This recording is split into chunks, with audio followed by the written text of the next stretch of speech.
So Motorola has added another device to the Moto G series called the Moto G47. This is going to be a budget Motorola phone, so do not expect anything special here. Anyway, the device is packed with nice features, which includes a 6.67-inch 120Hz display, but with an IPS LCD panel, not OLED, because come on, it's a budget phone.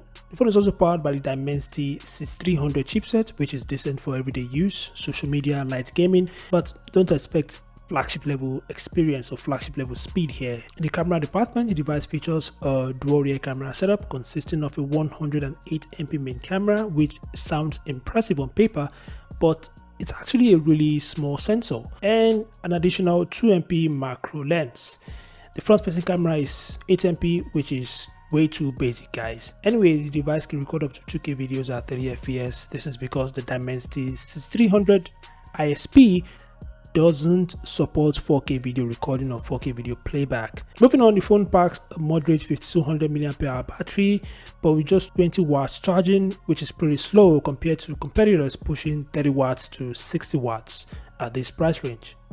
The device also comes in two memory configurations, including 8GB RAM and either 128GB storage or 256GB storage. The phone supports a micro SD card as well. Other features include stereo speakers with Dolby Atmos, a headphone jack, and even FM radio. Connectivity features includes NFC, a side-mounted fingerprint scanner, Bluetooth 5.4, Wi-Fi 5, and that's about it. The phone will ship with the latest Android 16, but I don't know if it's going to be getting more additional updates in the future, but it's most likely going to get at least 2 or 3 years of software updates. Now, regarding price, the device is expected to cost about $320. That's going to be a starting price, and if you want a larger storage, you'd have to pay more for that. So that's it for the Motorola Moto G47. Feel free to share your thoughts in the comment section below. Thanks for watching, and I'll see you guys in the next update.